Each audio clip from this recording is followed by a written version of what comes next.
What is happening, everybody? Welcome back to the channel. If you're new here, my name is Mike. Thank you for joining us. We are back in front of the 90-gallon saltwater tank. If you remember 2 weeks ago on the previous video, I showed you guys that it was running on 2 canister filters. Not by decision.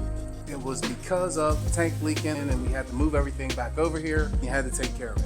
Since this tank has been running on canister filters, we have been noticing some things going on in here, and it's really up for debate if the canister filters can really handle the job. Today I'm going to show you the results of what a canister filter does for the tank. But before we get started, drop that button. I have a certain opinion about the Sun canister filter. I will put a card up top so you can see what I mean about that. Let's look at how the tank looks. Okay, we got a lot of issues in here right now. A lot of hair algae, the green hair algae. It's spreading over the rocks. Some parts of the rock look good, others not so good. We got a little bit of Aptasia in here. Got some hair algae all over the place. As I'm watching, I can tell the coral are nowhere near what they were when I had them in the 120. They're not full, they're not extended, they're not big.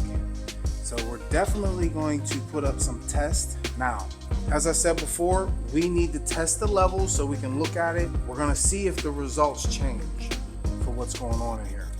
The nitrates were at 40 ppm, which is a little high. The phosphate is at 0.25, the KH is at 7, and the calcium is 440. And I believe there's some things going on in this canister filter that is helping promote this type of situation in my sand. What I will be doing is a full water change. We're going to move some of the rocks around. We're going to actually vacuum the substrate. Okay, that's where we're going to be at. So stay tuned, we'll get there. You are in the back room, which you've seen on the previous episode, and we have the Sun 404B. See how dirty it is. Look at what we can replace. It's Chemi Pure, but it's not blue. It's rinse it out. Oh, look at that water, and that's what I'm looking at.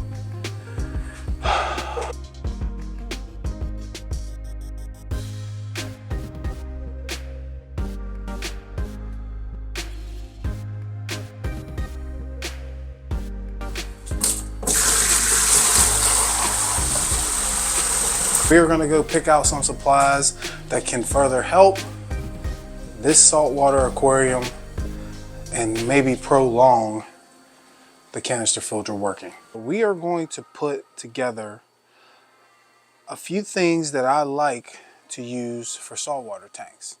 Okay, so what they give you is a big bag here, and then boom.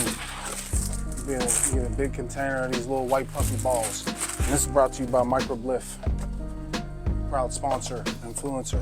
Thank you. I have Carbo Pure, Zeo Pure. This is Zeo Pure. Unwanted growth of algae. We're using this.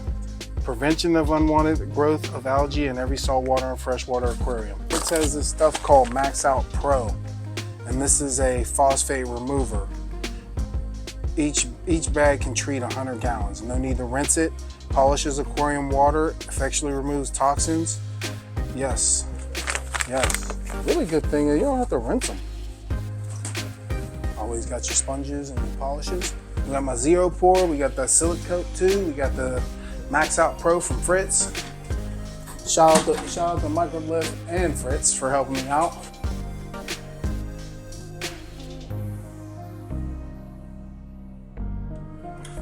All right, people, pay attention. Here, mama. Oh, you can see it. Yes. It's like high powered now. Oh, it was overdue. This thing can move mountains right now if it wanted. So as I sit here in front of my freshly water changed tank and freshly canister filter clean tank, I believe we're gonna fix some issues here as I pay more attention to the parameters, because I want to keep making sure that these nitrates aren't crazy. My opinion about a canister filter: yes, it works. No, I wouldn't make that my first choice. All because you have to be relentless with maintenance. I'm pretty sure you watching right now probably haven't checked your canister filter for a long time and you don't even know what's going on in there. That's why I would say no to a canister filter. Reasons I would say yes is easy access. You buy the canister filter, you hook it up, it runs. You don't have to mess with a return pump. You don't have to mess with a skimmer. You don't have to mess with a reef mat or reef socks or anything in that way. As I said, I would not be my first choice when running the saltwater tank. We are going to look at this tank for about a week. I'm going to check it, check the levels. I'll give you guys an update. So if you're not subscribed to my channel, please make sure you do that, because I do post a lot of shorts and I like to leave some info in my shorts. It's 4 o'clock in the morning. If you ain't reaching for the stars, why are you reaching?